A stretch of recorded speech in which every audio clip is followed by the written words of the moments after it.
So thanks for joining me, Eric. I really appreciate you being here. Um, before I tell the audience what I think you do, can you just tell everybody your name and what your job is in the chess world? Yeah, I'm Eric Rosen, and I wear a lot of different hats in the chess world. These days, I'm mainly making a lot of video content online, so making YouTube videos, doing live streams on Twitch. But I also like to play still. I travel a lot for various tournaments. And what else do I do? I do some chess photography. It's another side job of mine. Awesome, So I kind of like the balance of different jobs in the chess world. awesome. Yeah. So you're an international master, right? Correct. Okay, great. And would you consider yourself a prodigy in getting those titles, or you know, what do you consider yourself as far as like chess skill? Yeah, I mean, I'm 29 years old, so I might be a little bit too old to attain that status of prodigy. But even when I was younger, I mean, I guess I was like among the top rated players in the country for my age group, between the ages of like 9 to 18. I don't think I've ever even like associated myself with being a prodigy. And it actually reminds me of Josh Waitzkin in his book, The Art of Learning. He talks about how he hated this term prodigy because it's really less about innate talent and more about like hard work and actually kind of achieving success through very hard work. And I'm very much a believer in that. So, of course, there's young kids these days with a lot of talent and who also work hard. Maybe the term prodigy would fit them better. But yeah, I consider myself just a very passionate player, and not necessarily a professional chess player, but definitely a professional educator and content creator, and just chess lover. So. Great, great. And you have a pretty big following in streaming and on YouTube. Where did you get your start? Did you get started? What platform did you get your start on? Yeah, so really my start was actually not on my own channel, but it was through doing lectures for the St. Louis Chess Club. Okay. This was back in 2017. I was studying at Webster University, just outside St. Louis. And for a few weeks during my final semester at Webster, I was asked to fill in for the Grandmaster in Residence position, which they allowed me to do, even though I'm an international master. And and yeah, at the time and even still today, like they put usually all their lectures on YouTube. And also at the time, St. Louis Chess Club had one of the largest YouTube channels for chess. So I remember at first like being really nervous that they were going to record my lectures and then put them online for everyone to like see and judge me. But I agreed to it, and a lot of the lectures that I gave performed really well on YouTube. And this was before I really had any activity on my own like YouTube or Twitch channels. But after a few months of just seeing how the lectures performed, I was motivated to start doing my own content on Twitch and YouTube. And I actually had like inklings to do it maybe as early as 2015. But it was just a huge undertaking to try and start. And it was like actually very overwhelming to try and start because there's so many factors that go into doing a live stream or making YouTube videos, between just the technical aspects and the overall presentation. And it took me a while to actually get comfortable like speaking in front of the camera. But kind of late 2017, after I graduated Webster, was really when I started doing like Twitch and YouTube more consistently.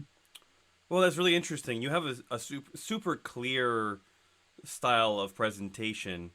Um, would you consider yourself an educator or an entertainer?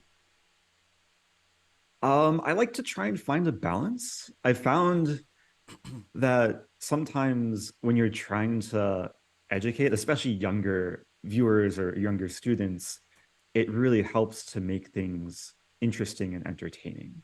And one of my philosophies with like either coaching or making video content has been to make whatever I'm showing as interesting and fun as possible. Because I've realized that if you make things fun, then that can very often just lead to the whoever's watching just getting the passion to learn more. And I think I think there's this big discussion between hard work and talent and what kind of plays into success. But I think like having the passion is like a catalyst for hard work. And Yeah. that is really what allows people to get good and spend the time is just really enjoying it. So that's what I try and ignite with whoever I'm teaching or showing content to. Okay, so yeah, did you take your work ethic from chess? Because obviously, to reach a high level in chess, it takes an incredible work ethic. Did you take that similar work ethic and apply it to streaming, or is there really any crossover there? Yeah, I mean, there's this whole concept of the 10,000 hour rule that in order to like master something, you need to devote at least 10,000 hours to the craft. And whether it's chess or content creating, I've definitely put in a substantial amount of hours, even over the last 5 years that I've been doing like Twitch and YouTube consistently. I've put in probably at least 10,000 hours. You can probably look up my Twitch analytics. Like there's all these sites that track analytics. I've definitely spent thousands of hours just live on Twitch, and then there's a ton in the back end as well of like preparing content and editing and everything else. So yeah, like I guess you can say that I've had similar work ethic when it comes to like studying and playing chess and also doing content. But it's come naturally. Like when I got into streaming on Twitch and doing YouTube, I was just really passionate about it. And I Mm-hmm. was really trying to make every piece of content just better than the last, and also just trying to provide as much value for the people watching as possible. So it's definitely snowballed over the years. And I think I'd like to think that I've improved as a content creator, and it's a continual learning process as well. Like there's always areas to improve. So it's important to kind of be a continual student of whatever craft it is. Yeah, and now you have videos with millions of views and hundreds of thousands, if not over a million followers on both platforms. Because you have 600,000 on YouTube plus, and how many do you have on Twitch? I haven't looked at the numbers in a while. It's probably hovering around like a quarter million, I think. Yeah, so you're close to a million just on combined on the platforms. Is there anything you've had to sacrifice in order to gain that success, Um, other yeah, than a lot of queens? Because I've seen yeah, a lot of the that's a queens great sacrifice. answer, actually. Yeah, it's I've blundered, but also sacrificed queens, rooks, pawns, you name it. That's been uh, a big part of my content recently. It was just gambiting and playing in right. a aggressive and dubious fashion.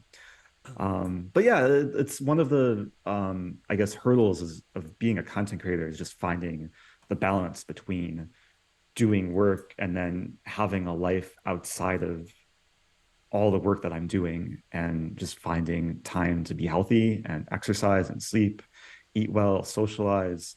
So it's definitely maybe one of the bigger challenges of being my own boss Yeah. is that it's solely up to me to structure my day-to-day schedule and kind of craft my own routines.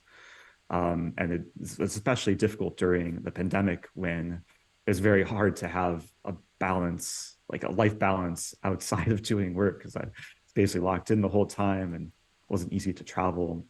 But I think over the last few years, I've definitely found a way to kind of balance the different areas of my life and trying to be self-aware. Like when I am feeling a bit of burnout, I take a few days off, and just having kind of these days where I can relax and kind of reset can really be helpful. So how many hours a day do you usually work to make the content and to keep your audience engaged? Yeah, it can vary. I mean, on average, I probably stream like when I'm not traveling, I stream like 4 to 5 times a week for 2 to 4 hours every day. And Mm. then outside of streaming, I'm doing a lot of processing of my content for YouTube. I still do like almost, I'd say most of my editing, at least 80 to 90% of the videos that go to my main YouTube channel, I edit and do the thumbnails for and do all the meta, which takes time. So on average, maybe like 5 to 8 hours a day, 5 to 8 hours a day of like hard work. And then I'm also like recently I've been working on a chess course too, like a whole openings course. Oh wow. So that's been consuming a lot of time. So just trying to find a structured schedule where I can devote different blocks of time to different projects and also kind of keeping the content pipeline consistent. It's definitely a balancing act, but I enjoy the different aspects of it, and I'm super grateful that I'm basically doing what I love for a job. So you think it's worth it as a profession? For me, yeah, it's been super enjoyable, and it hasn't gone old or redundant. Like there's always new things to learn and kind of new areas to explore. And yeah, like every time I put out a YouTube video or go live on Twitch, it's because I'm really enjoying the process. So that's actually one reason why I don't really have a set streaming schedule. Like every time I go live, it's because I want to go live and I feel energized and motivated. And on the days that I feel a bit more tired, I take off. So it's nice to have that flexibility. Oh yeah, that's great flexibility. Does having a presence on two different platforms give you that ability? Like having content on YouTube as opposed to just being on Twitch or just being on YouTube? Oh, definitely. Yeah, it's important. I think for those that are trying to grow as a content creator, it's so important to diversify and reach different types of audiences and Mm. also produce different types of content. Because Twitch, like it's just live content for the most part and very interactive. And then YouTube, it's a bigger platform. It can reach a larger audience, and there's more discoverability with the YouTube algorithm and different types of strategy you have to employ with like thumbnails and click-through rates and just keeping the viewer engaged throughout the video as well. So I think it's important not to put all the eggs in one basket. And beyond just Twitch and YouTube, there's other social platforms like there's Instagram and TikTok, which Right, right. are becoming more notable for content creators looking to grow on different platforms. So Wait, do you use TikTok and Instagram? um, for many years, I really wasn't active. Recently, I've been toying with the vertical format because these days you can make one vertical video and then cross post it to YouTube Shorts, Uh huh. Instagram That's Reels, and true. TikTok, and they reach completely different audiences. And all three of these platforms have incredible growth potential because they're really pushing the short form content. So it's just another way to reach a new audience and um, try and ignite the passion for people that maybe are dabbling with chess and want to see what chess has to offer. Awesome. And then I have a couple questions about branding. Sure. Um, I have a funny one. So we have a lot of creators that have nicknames. You have Gotham Chess, and even some of the bigger ones like Hikaru and Botez. They just go by the one name. Um, why haven't you created a nickname? Is International Master enough, or is there some other reason? Yeah, I remember when first starting, like trying to determine what my website would be and what my usernames would be was actually a big question. And I went through a phase of just like buying chess chess related domain names because I was very into like web development at the time, and I still own maybe like a few dozen different domain names that at the time maybe I thought would turn into uh, to eventual chess businesses. Um, but ultimately, I figured that creating a personal brand is just the simplest and most logical. Hmm. And I was a big follower for several years, at least during my collegiate days, of Gary Vaynerchuk. Okay. He puts a lot of content out around marketing and entrepreneurship. Um, I stopped following him because he just puts out so much content, but he he had some good advice when it came to branding of just like using your own name and not overthinking it. Yeah. And he has like a long last name, Vaynerchuk, but he goes by Gary V Yeah. on most platforms. I've kind of embraced the name I am Rosen, Right. which was maybe risky at first because when I first developed my personal website, it was fmrosen.com. And when Oh. I bought fmrosen.com, I also bought iamrosen.com and gmrosen.com just in case. And I've had to rebrand once from FM Rosen to I Am Rosen. Yeah. Yeah. And thankfully, like changing my logo wasn't too difficult because it was just changing one letter in the name. Right. But yeah, it's good to at least preserve the names on the platforms and have some consistency. Um, so hopefully I'll have to rebrand again someday and update the gmrosen.com because for now gmrosen.com just redirects to I am Rosen. Okay, okay, yeah. So that I'll definitely have some questions about that a little bit later because I Sure. want to talk about your personal goals in chess still. But I do want to talk a little bit about um, growth like you've experienced. Have you not found it necessary to get an editor and add staff? Will there be a point? I guess is the question, and maybe you can let everybody in what you told me, what your mom does for you as well. Oh yeah, of course. So yeah, I guess a few things. I have begun outsourcing more over recent times, like the last year to year and a half.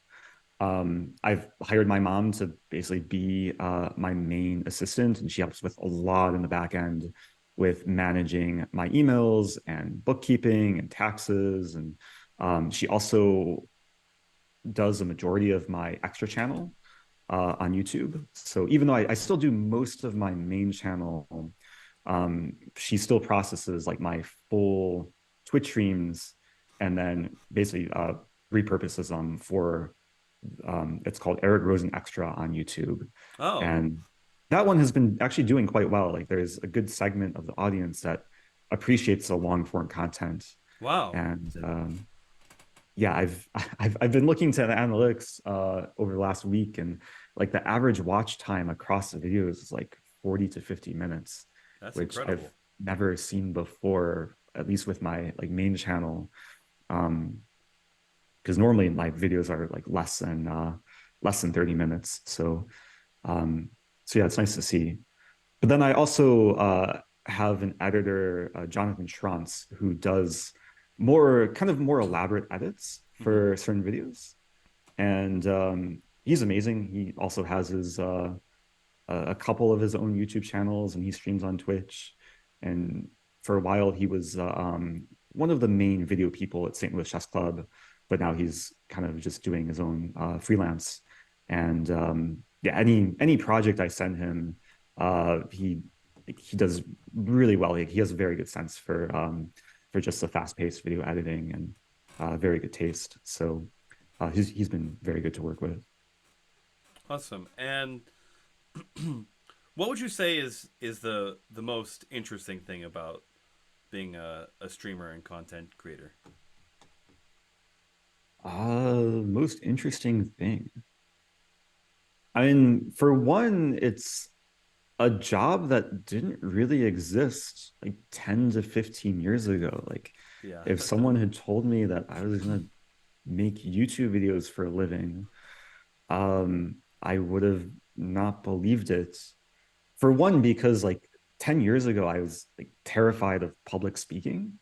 And Oh even wow. still today, like I sometimes a little bit nervous when I have to like speak in front of a lot of people watching. So that was a big kind of obstacle to overcome. But the fact that I can still do it from the comfort of my own home or do it when like traveling around the country or around the world, it's really nice to basically only need an internet connection to support myself. And yeah, I really enjoy it. And it's, I guess, not the typical 9 to 5 job, Right. which I really haven't had much experience doing. But yeah, I'm again super grateful that I can do it full time. Yeah, that's incredible. What's the biggest drawback? Yeah, probably what I alluded to earlier of just trying to find structure with every day and being my own boss. I mean, there's a lot of pros and cons. Um, and then the occasional burnout, which I've experienced over the past several years when I maybe work a little bit too hard and then just get burnt out and feel like doing nothing and then need a few days to recover. And this will happen probably more often when I travel and get back from a long trip like Vegas. About a week ago, I got back and was just feeling dead and recovering from a small cold too. So Yeah. um, times like that are not the most pleasant, but it's kind of part of putting in so much time to work. And again, I think there's more upside than downside. Awesome. Awesome. Okay, we can move on to the chess Sure. because I know that's what you're passionate about as well. We have to start with the Stafford Gambit because because you've built a reputation as one of the foremost theorists in the Stafford Gambit. Um, uh, I guess first, what was the first time you played the Stafford Gambit, if you So remember? the video is actually on my YouTube channel. If you search like my first Stafford within my channel, Oh, you'll find it. I think it was back in like 2018. awesome. And like when I played it, I was live streaming and basically I played the opening. I think in that video I say something like, "Oh, I think they call this the Stafford Gambit. Like I just saw this like recently." And, um, I first stumbled upon the opening in one of these videos from the YouTube channel Chess Talk. Okay. He does like a lot of like very basic opening trap videos. And after watching his video on the Stafford, I looked into the opening a bit more closely. Of course, like the engine says it's losing for black. But as I looked into it more, I just discovered way more traps than he initially showed in this video. And they're traps that a lot of players just stumble into. Right. And that was the catalyst for me starting to play the Stafford more and then making content around it. And yeah, these days more people know how to deal with the opening, so it's harder to catch people who are unprepared. But Yeah. Yeah. I still play it with like good success. It's great for like blitz and bullets when the opponent doesn't have much time to try and figure out the refutation. Yeah, I saw that you played it at the Walter Brown Memorial in the first round. I saw I that did, video yeah. It's this my most morning. recent YouTube video. Yeah, It's yeah, it's very interesting that even a 2050 FIDE rated player missed it and didn't know the theory there. Um, it, it's cut. I find all these proliferation of gambits and what would be considered like not correct opening play like 30, 40 years ago. Um, do you have a comment on that? Whether it's just because of all the videos, or if it's engines in general finding all of these little nooks and crannies, or it's anti-human play almost. What's your opinion of all these gambits is? yeah, maybe part of it is just popularization of online blitz and bullet. Like it's so popular these days, and combine that with, I guess, content creators like myself or Levy or Anna Crownling, who they make a video about an opening and then they get thousands, if not tens of thousands of people to start playing it consistently online. Mm-hmm. So I guess there's maybe some greater influence that we have over people's opening choices. But also, I think a big part of my philosophy is I play chess primarily these days to enjoy myself and have fun. And it's not always about trying to play perfectly or trying to chase that like next title or rating, Right. just playing for enjoyment and being armed with like the tricky offbeat lines that the opponent won't be prepared for. Yeah. And I mean, this concept can definitely be seen at a higher level, maybe not as extreme as the Stafford Gambit, but even if you look at a lot of like Fabiano's games, he'll use the engine to dig very deep into lines that the engine will initially say are dubious. But if you can dig deep and find lines that are very hard for the opponent to play, it can be a very effective strategy for opening preparation. Yeah, this is what I think. This is why Kasparov was able to get so many wins with the Scotch in the '90s. Is Mhm. that he just completely surprised his opponents, and with his aggressive style, it fit very well. Um, yeah, I just find it interesting because even the King's Gambit was severely looked down upon in the early 2000s. I remember coaches and people saying, "Oh, never play the King's Gambit." Mhm. Now everybody's playing every Gambit. um, is the Stafford Gambit your favorite Gambit? Is there another one that you like more? I mean, it's probably the gamut I've put the most time into studying. Just because like a lot of people think they know the refutation, or they think they can just like look at the engine top move and then crush the opening. And I put time into like looking through layers upon layers of different very like venomous and tricky lines. But I guess like other openings I've put time into. I mean, in terms of gambits, I don't think there's one that compares to the Stafford. Yeah. I've played the Budapest a decent amount. Went through a phase of playing it in tournament play. Still play it occasionally online. Yeah. What were your results in tournament play? I'm just curious. I performed pretty well with the Budapest in tournament play. This was back when I was like 2100 or 2000. I Okay. was playing some like very offbeat lines within the Budapest, where you gambit the e pawn, but then you gambit your d pawn as well, and Uh, they were objectively dubious, but uh, against unprepared players, which was most of my opponents, like they could not quite figure out the refutation over the board. But I've also like I just enjoy studying openings and furthering my repertoire, so put a ton of time into London and like Sicilian Taimanov, and more recently I've been developing like all these files in a Queen's Gambit Decline repertoire in Cambridge Springs. So yeah, it's fun to like dig deep in the opening and especially prepare for players and figure out where they might be lesser prepared. that's really awesome. And along with that, moving on to your future goals, you mentioned you have the GM Rosen I website. do, yeah. When are you going to go for the title? Yeah, I get this question a ton. Yeah. It's not really a primary goal of mine. Yeah. A lot of people like will ask this question, not realizing how far away I actually am from the GM Mm, title. mm, So I mm. don't have any norms. Right. And I'm my FIDE rating is like less than 2350 now. So Yeah. I would need to gain 150 FIDE points and get the three norms. So that's at least 2 3 years of like full devotion to the game, Right. and I would have to make a ton of sacrifice, especially when it comes to like content creation. Like if I wanted to really up my game and play more tournaments, I have to do a lot less live streaming and YouTube videos, which I still like really enjoy.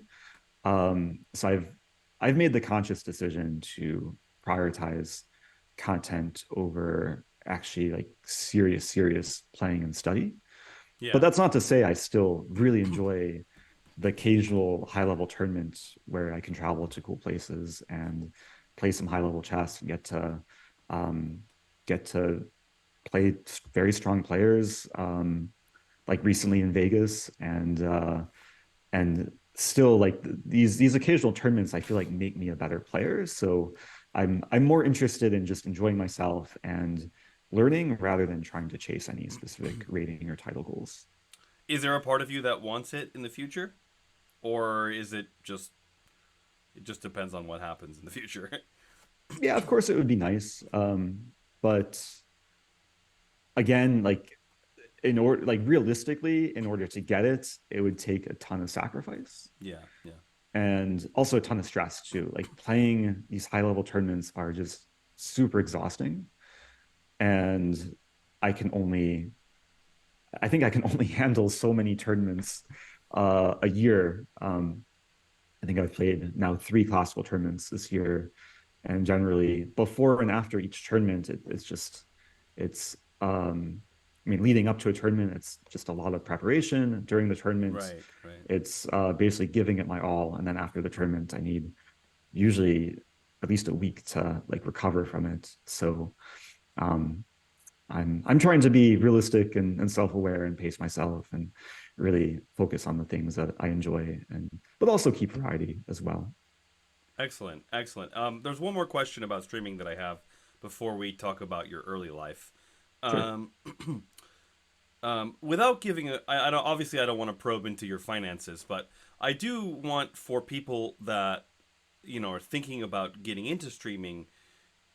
I guess the first question is: it a viable option for a long-term career? And what is your eventual salary cap? Where do you see that salary cap? Sure.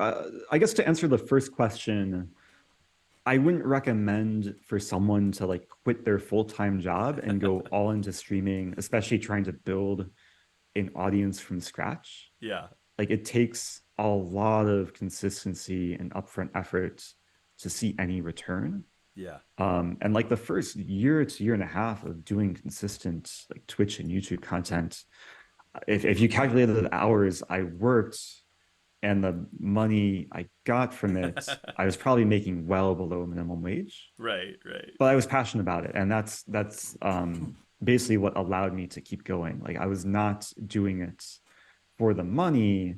I was doing it because I just really enjoy making content and teaching people and providing value online and just trying to create uh, a, a place where people can learn and stay passionate about chess. yeah. In terms of salary cap, it's not something I've thought of so much. Oh, interesting. Um, I'll say that there's only maybe a handful of maybe like a dozen or two content creators in the chess space that Mm, are making full-time income from like Twitch and YouTube and maybe other right, things. right, Um, I guess a lot more people are able to support themselves through coaching, right. which was my main revenue stream when I first started with Twitch and YouTube.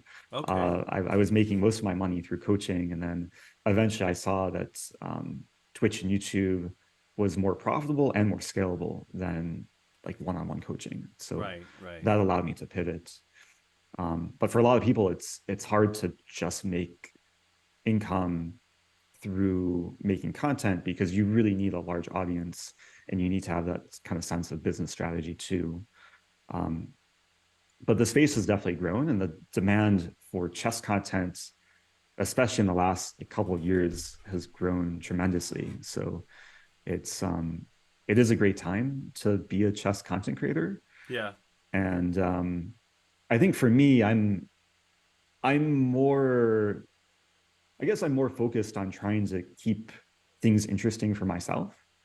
Like the viewership and revenue every month, like it does fluctuate. That's maybe another downside of doing Twitch and YouTube and not having a standard job is some months revenue and viewership will drop, some months it will be more. It can just depend on how popular chess is and also how consistent I'm putting out videos every month. Right, right. Um, but I still try and make content for my enjoyment and for the reason to provide value rather than just purely focused on the revenue. Okay, a quick follow-up question there. Sure. Do you ever panic when you see the revenue drop? Or have you seen it drop and rise and fall so many times that it doesn't really matter at this point? Yeah, it's definitely not a pleasant feeling. Like if, especially if I'm like not making content for a few weeks. Like last year, I was sick for a few weeks and didn't post a single YouTube video Mm, mm, for mm. almost a whole month. And then I was scared to check my analytics because everything just like crashed. Yeah, yeah. Like maybe 70 to 80% or something. Um, but I guess because I've been doing it for 5 years, I've kind of seen the peaks and troughs, and I've realized that I can take breaks, and I can afford to take breaks. Like, of course, you kind of sometimes have to take that sacrifice of resting for a bit and coming back re-energized. Yeah. But yeah, it's one of those things that if I can start like pumping out content and I enjoy it and look for the continual viewer feedback and see what they want and just keep putting out value, I'm I'm still I think I'm still in a comfortable spot where it's sustainable. Yeah. Um, it might not last. Like, you never know if chess, like the whole chess boom, is going to die down, and maybe something else will become more popular. But I think for now, we've seen like different booms throughout the last few years with like COVID and PogChamps and then Queen's Gambit. And Hmm. then more recently with this whole, I think, just social media. And I think Levy's played a big role in just getting a lot of younger audience more interested through his short form content. Right, Um, right. yeah, there's definitely factors that you can't control when it comes to the overall market of chess viewership. But yeah, I'm still feeling good about at least short term, like next 3 to 5 years. I think it will hopefully be sustainable. Okay, I have to do one more follow up question because you mentioned Definitely. Levy. Yeah. Is are all of the streamers at the top like this small little community? Do you know Levy? Obviously you knew Levy before you started streaming, but like know Hikaru, Botez. Do you all like know each other and hang out at times? Oh yeah, yeah. I'm friendly with like everyone you mentioned. I'm pretty friendly with Levy. I'm good friends with. I guess we became friendly because we started streaming around the same time. And I'll see him. I don't get to see him like too often in person, but he actually like he flew me out to New York a few months ago to take kind of engagement slash wedding photos. It was more like post wedding photos with his Oh, wife, because they didn't have like any professional photos oh, okay. So thus that your far. So photography comes in there. Oh, that's interesting. Oh, yeah, that's yeah. So fun. it was a nice gig, and spent some time in New York, and just seeing Levy's work ethic is pretty incredible. And then I've done collaborations with like Botez Sisters and Anna Cramling and a lot of smaller streamers too. So it's nice to connect with each other in the community because we all have kind of similar jobs that we're doing, and to brainstorm ideas and seeing kind of what others do as best practices can really just help create a sense of community and support. That's awesome. That's awesome. I love to hear it. Okay, let's talk about your early. We have probably about 10 more minutes left. Sure. I want to talk about your early life. What got you into chess? Like, what's your first memory, I guess, and how did you get into chess? Yeah, well, I learned the rules when I was 7. I was on a family vacation in the Bahamas, and my older brother taught me how to play. And he really just knew the rules. But there was like a chessboard in our hotel library, and it was like one of those antique sets. And I mean, the memory is kind of hazy, but like, once he showed me the rules, I was like super fascinated with the game. And I was already into like puzzles and math at the time, and I had perhaps a longer attention span than other 7-year-olds. So like after getting back from that vacation, I just wanted to play chess all the time with like, my brother and parents. And eventually my parents found like a local chess park district class to sign me up for. And Where are you from? I from the Chicago suburbs, Okay, great. Skokie, Illinois. Yeah. So I attended this local park district class. I beat like most of the kids there, including my older brother. And then the instructor there told my parents about tournaments. And I played my first tournament uh, fall of 2001. Oh wow, So almost 22 years ago. fantastic. Yeah. Do you remember what event that was? Yeah, it was like a local scholastic Okay. tournament. I scored 2.5 out of 5 points. Oh, there you You can go. look up the tournament on US Chess MSA. I don't think they've updated the design of their website since 2001. But yeah, you Yeah. can see all the players I played, and I think my first loss in that tournament was round three. I lost to the Scholars Mate. Oh, wow. I didn't know the Scholars Mate at Oh that time. no. Yeah, Oh so that was no. a important lesson. But after that tournament, I was like even more hooked and started playing more, and eventually got a coach and just stayed with it. Yeah, when did you know that you were good enough that you could achieve titles? I mean, it was a gradual process. I got my first coach when I was 8, several months after You playing want my to first shout out your tournament. coach Yeah, for yeah, it was Tamara Golove. okay. She is a pretty well-known trainer from Belarus.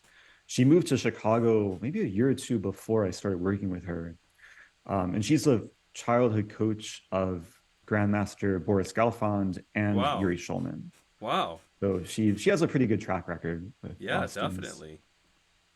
And she gave me just great foundation of chess knowledge. Like we did a lot of like tactical patterns and end games, and gave me an opening repertoire.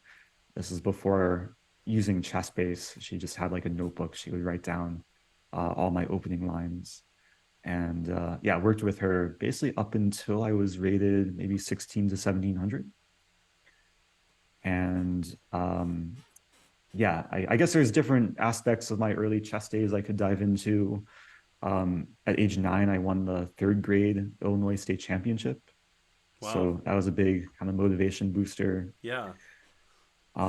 Became an expert at age 13, 12 or 13. And then Yeah, that's in high late. school, That's late for today's standards. for today's standards, yeah, yeah. But back then, I was Yeah. generally top 10 for my age in the Right, right. country. But yeah, today it's crazy how much things have changed.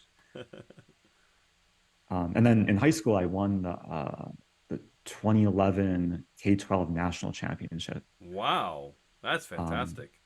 yeah, which was a bit unexpected because I was not the top seed, and I went 7 out of 7, defeating a couple higher rated players, and that qualified me for the World Youth in Brazil.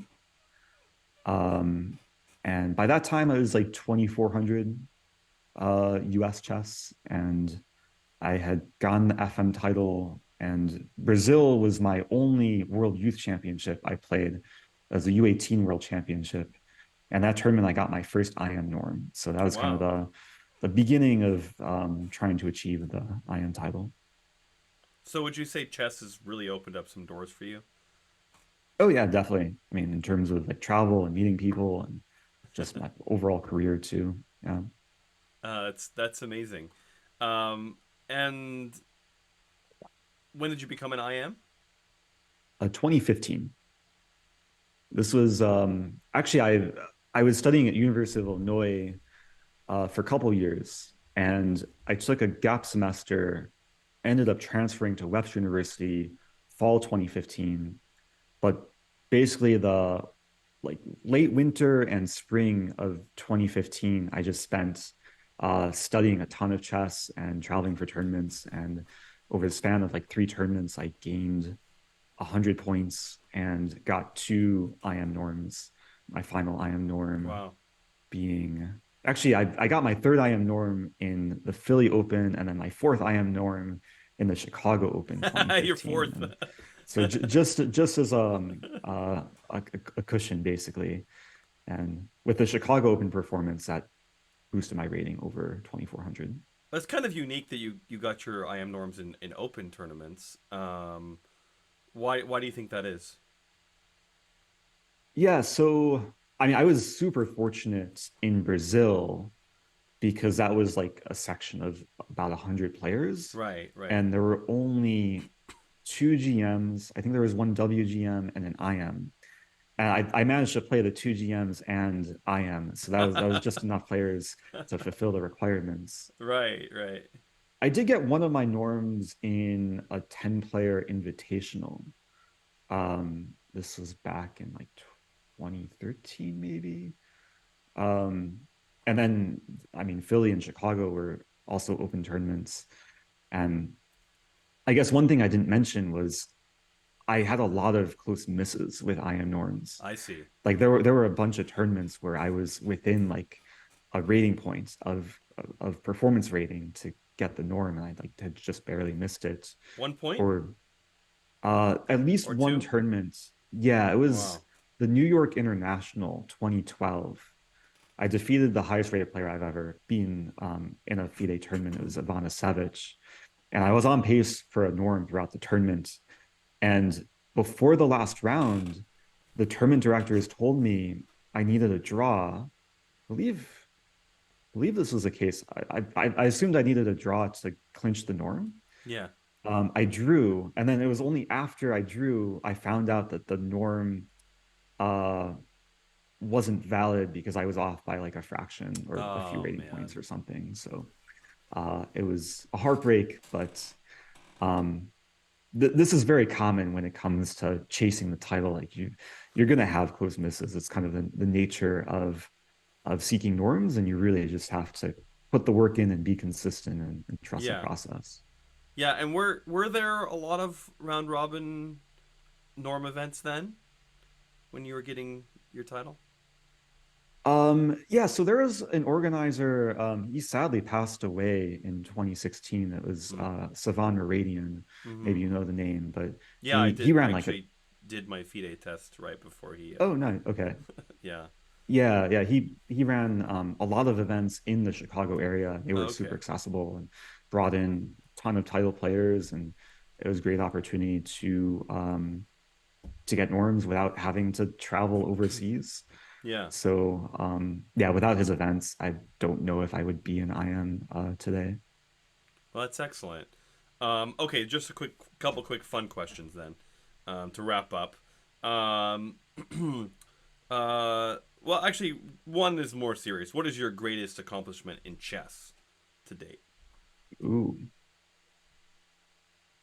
I should have like a default answer for this, but it's either, I mean, winning the K-12 national championship Yeah, was that's pretty huge. monumental. Yeah.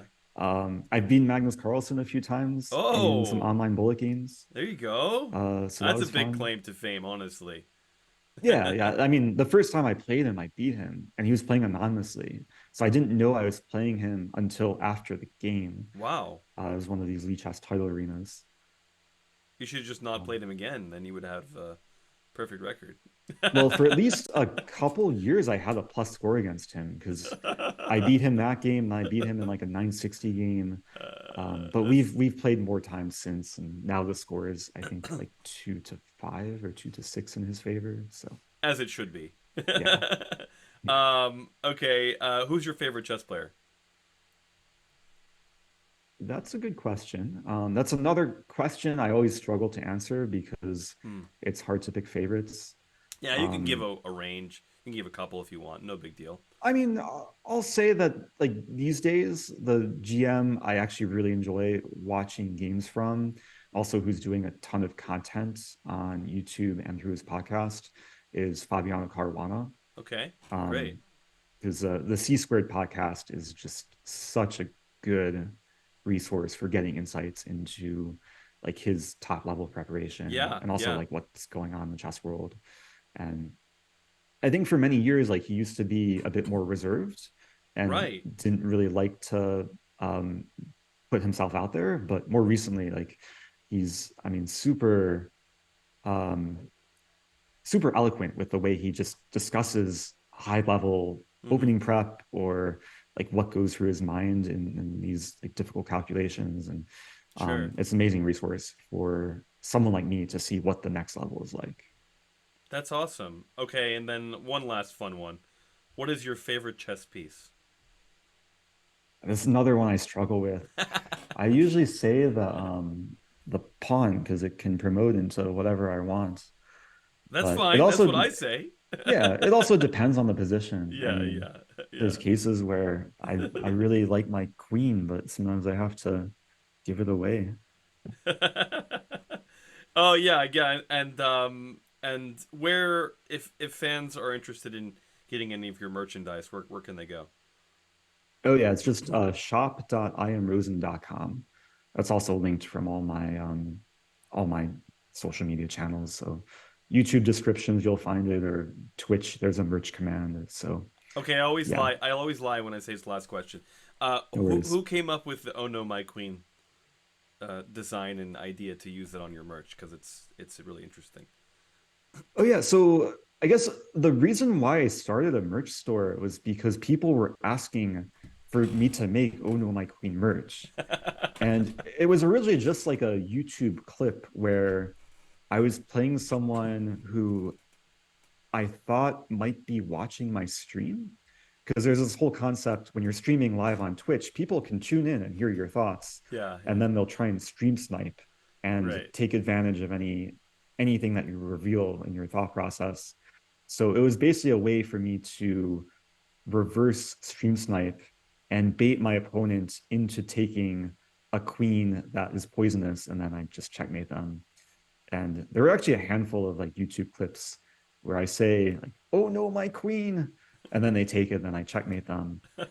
And then eventually, yeah, there's a company that reached out called Fourth Wall, whose founder is a former founder of Teespring, which is another merch company, and he's a big fan of chess, and he actually helped like he used his resources to help build my whole merch site. Awesome. And the design, we did a there's another website called 99 Designs, and we did a contest to have basically someone create this "Oh no, my queen" Okay, design. okay, that makes sense. Yeah, Yeah, and there were two designs that I couldn't choose between, so I paid for both of them, and yeah. now people can see the store and then choose their favorite design. Well, awesome. Thanks for talking to me today. I appreciate it, Eric. Okay, let's. I think I'll end the Okay, yeah, it's been a pleasure. recording. Thanks so much.